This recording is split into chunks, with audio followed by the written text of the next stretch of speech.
Hey YouTubers, it's Charlie. So we learned the titles for like the next block of Game of Thrones episodes, so this is going to be a little bit of speculation about that. We already know a few things, but sometimes it's just fun to look at the titles and just guess at what that means. Sometimes it's a really big metaphor for everything that's going on, sometimes it's a little bit simpler. The title of episode 2 is Home. So given what happened in episode 1, you can guess at what that means for some of the different characters that we'll probably see. Sansa thinking about Winterfell, Daenerys is stuck with the Dosh Khaleen, she has a new home. Even Ramsay is trying to protect his new home, which is Sansa's old home. Here's the actual synopsis.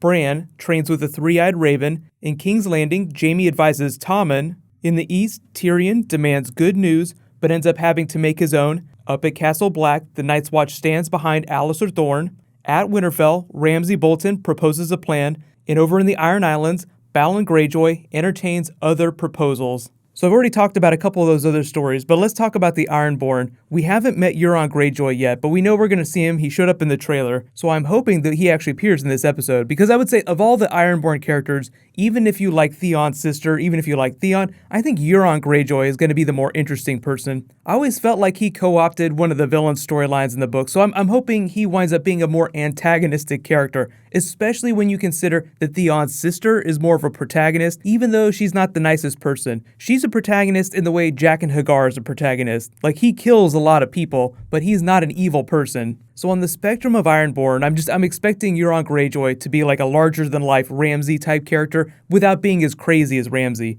Talking about Tyrion, we might get to see him give that speech about dragons. He doesn't know a lot about dragon lore, but he definitely knows more than most people. In the books leading up to this point, he's actually been reading a lot about dragons, so they might just brush over that. There are a couple big libraries in the world, and none of them are near Meereen. Like, the next biggest one is in Asshai, way over in the east, where Melisandre comes from. That's also where Daenerys' dragon eggs come from, but I'm never expecting the show to go there. There's so much the show has cut out that I'm not expecting it to go to the far east.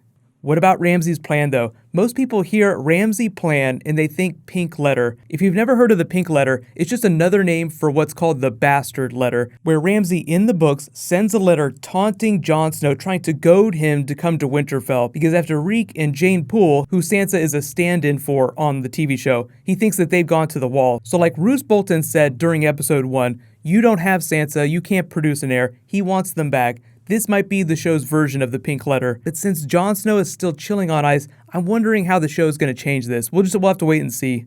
Episode 3 is titled Oathbreaker. Here's the synopsis for that. Daenerys meets her future. Bran meets the past. Tommen confronts the High Sparrow. Arya trains to be no one. Varys finds his answer. And Ramsay gets a gift.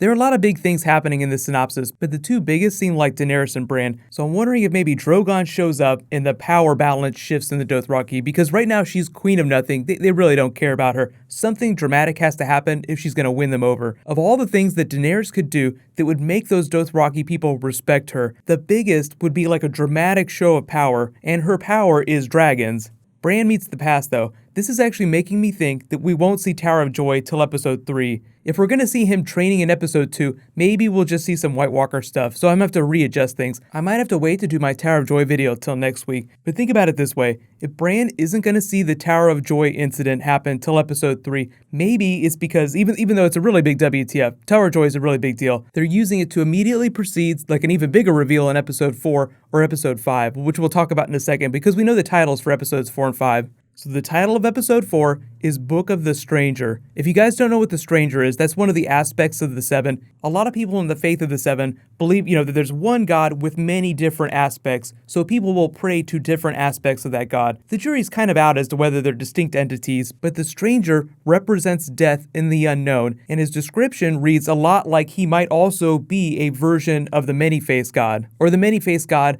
might be a more complete explanation of who the Stranger is. Religions in Game of Thrones are a lot like religions in real life. You have a lot of different people interpreting the same deity in slightly different ways. They have different names, different customs. You get the idea. I'm curious to see how the show interprets that. But I think as we're talking about the Book of the Stranger, the show is also going to be exploring the idea of death, which means that we might see some more Jon Snow stuff. Now, the interesting thing about episode 4 that's different from some of the other episodes this season is that it's a couple minutes longer. Now, if you remember, they've done this in previous seasons. Like at the end of episode 4 in season 4, we got that White Walker explainer in the Lands of Always Winter as they turn one of Craster's sons into a White Walker. So we might get a scene like that with a big WTF post-credits scene. So if you consider yourselves part of the cult that believes that Jon Snow's coming back, which I myself am also part of, episodes 3 and episodes 4 are probably going to be a pretty big deal. There is no official episode description that's been released yet, we just know the title. So Book of the Stranger, very clearly going to be some Arya Faceless Men stuff happening, as well as some Jon Snow stuff, probably. But supposedly episode 5 is called The Door. That's just the title. So that can apply to a lot of different things. Like characters metaphorically are taken to a door. They need to transition to their new roles. So they need to step through the door or they're stepping through doors. Like Jon Snow stepping through the door between life and death. If you've seen any Full Metal Alchemist, you'll understand that metaphor.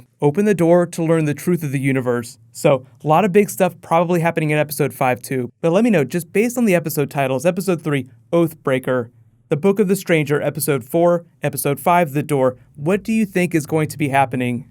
Like I said, because we might not see Tower of Joy till episode 3, what I might do for my bonus video tomorrow is just talk about the Long Night, the Night's King, the history of the White Walkers, that kind of stuff, because it does sound like we'll see some White Walker stuff. So be sure to subscribe to get that. And there is a new round of the giveaway that starts now. It's just a $20 Amazon gift card. All you have to do to enter is be a subscriber and leave a comment on this video.